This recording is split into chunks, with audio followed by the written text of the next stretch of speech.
bipolar rollers. I want to talk today about hypomania and mania. Now, most of you already know what mania is, which is, a state of elevated mood where you feel indestructible, unstoppable. It could also put you in a state where you may engage in pretty risky or dangerous activities. Could be harmful to yourself or to the people around you. Very impulsive, maybe spending sprees or unprotected sex or that sort of thing. Mania is just basically feeling a little indestructible and having your moods elevated to a point where you may not be as cautious about consequences and that sort of thing from your behavior. Now, hypomania is kind of a more milder version of mania. And unlike mania, it's not very common that someone with hypomania would experience psychosis, that sort of thing. Hypomania is basically kind of a milder mania where you feel on top of the world. Generally, from my experience, I feel amazing. And you have more than likely less of the destructive behaviors that come with mania due to it being a little milder. You feel great, basically, and everything that you touch turns to gold. Now, the problem with hypomania is that it's kind of a wide gamut on how it affects different people. You may lose out on sleep, even though you can sleep better on hypomania than you could with mania. Generally, at least 69 to, I think is 87% of people with hypomania have trouble getting to sleep or staying asleep.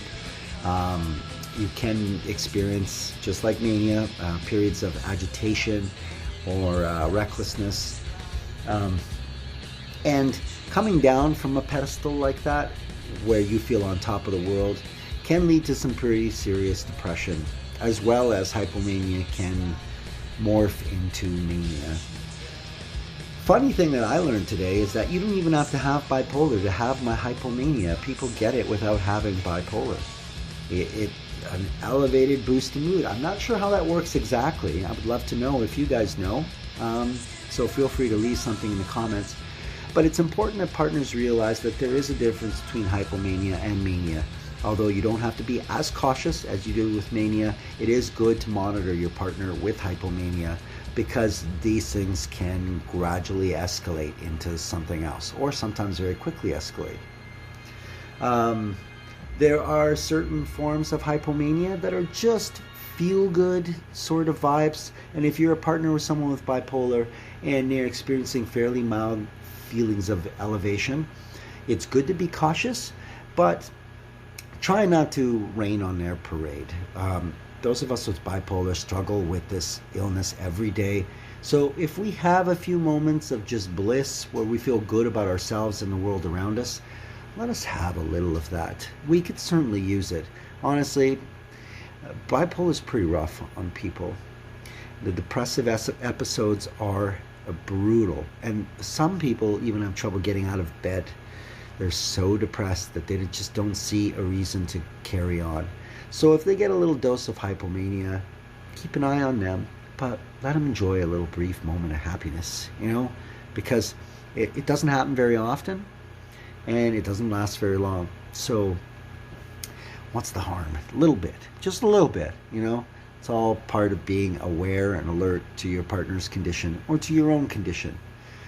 Now, keep in mind that there are a lot of potentially risky things that you may partake in when feeling in an elevated state where you feel nothing can touch you.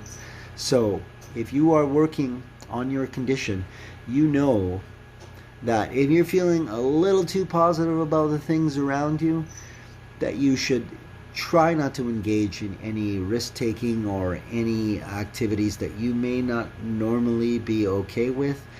These are prime opportunities for shit to go south. So just be aware, be cautious, and let your partners know that if you're ever in a situation where you feel like nothing could go wrong and everything is, golden, that they are aware that those are moments where you know, a little support and a little attention could go a long way to keeping, you know, events from occurring that, you know, would do harm to your partner or to the relationship.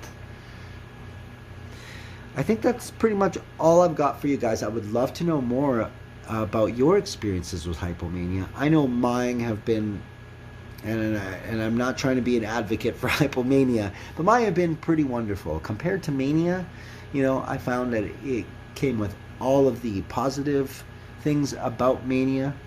You know, the elevated mood, the happiness, the feeling on top of the world, the feeling like a contentment or a joy with the world. I got experienced all of that, but without the, you know, the risk taking and the harmful effects of mania. But I know that we're all individuals and it affects everybody differently. I'd love to hear your experiences on that. It is important to know the difference, though, between hypomania and mania. Hypomania, be cautious and alert.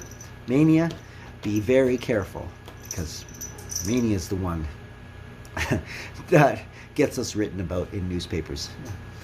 I love you guys. Love to know some feedback from you guys, or what your experiences with mania and hypomania are. And for the love of God, if you know anybody who could appreciate and use the content that I've been putting out, please share with them. And don't forget to subscribe. I know a lot of my viewers aren't quite subscribers yet. What are you waiting for? Just hit that little button, hit like on the video, and we will see you shortly. Love you guys. Bipolar Rollers represent.